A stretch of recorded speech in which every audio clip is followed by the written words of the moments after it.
One of the main differences between the way an American talks and the way the rest of the world talks is that we don't really move our lips. So, when an American says, "Read my lips," what does he really mean? Well, it's because we generate most of our sounds from the throat, with the tongue playing an active role.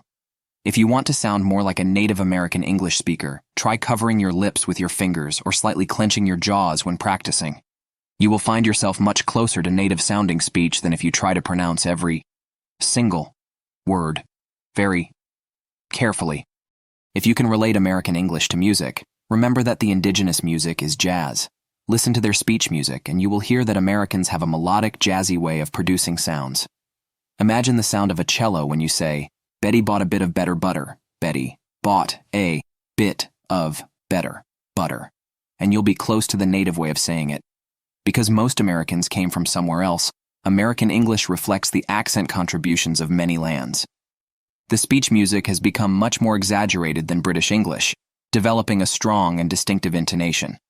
If you use this intonation, not only will you be easier to understand, but you will sound much more confident, dynamic, and persuasive. Intonation, or speech music, is the sound that you hear when a conversation is too far away to be clearly audible, but close enough for you to tell the nationality of the speakers.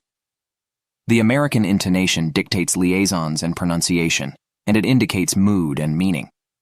Without intonation, your speech would be flat, mechanical, and very confusing for listener. What is the American intonation pattern? How is it different from other languages? The sound of Japanese would be very choppy, mechanical, and unemotional to an American.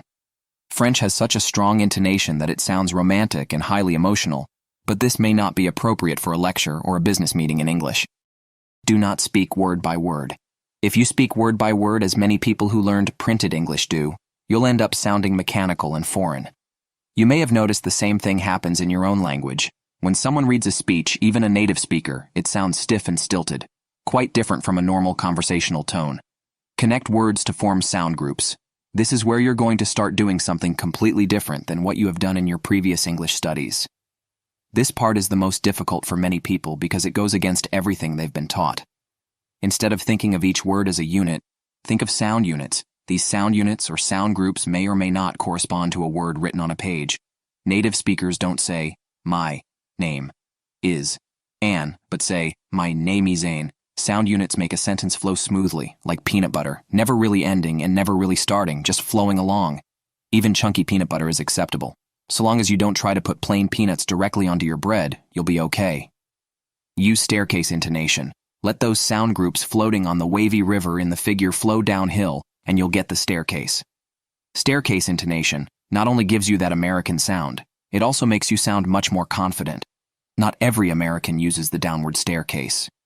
A certain segment of the population uses rising staircases, generally teenagers on their way to a shopping mall. Hi, my name is Tiffany. I live in La Cañada. I'm on the PIP squad. In saying your words, imagine that they come out as if they were bouncing lightly down a flight of stairs. Every so often, one jumps up to another level and then starts down again. Americans tend to stretch out their sounds longer than you may think is natural. So to lengthen your vowel sounds, put them on 2 stair steps instead of just 1. We're here. The sound of an American speaking a foreign language is very distinctive because we double sounds that should be single. For example, in Japanese or Spanish, the word No. is, to our ear, clipped or abbreviated. No. No. Question intonation. You may have learned at some point that questions have a rising intonation. They do, but usually a question will step upward until the very end, where it takes one quick little downward step. Where's my car?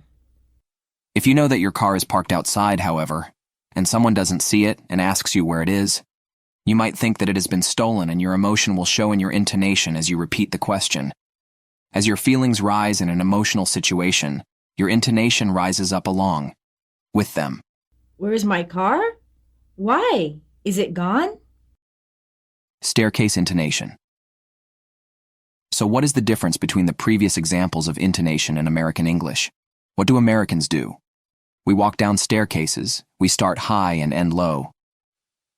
Every time we want to stress a word or an idea, we just start a new staircase,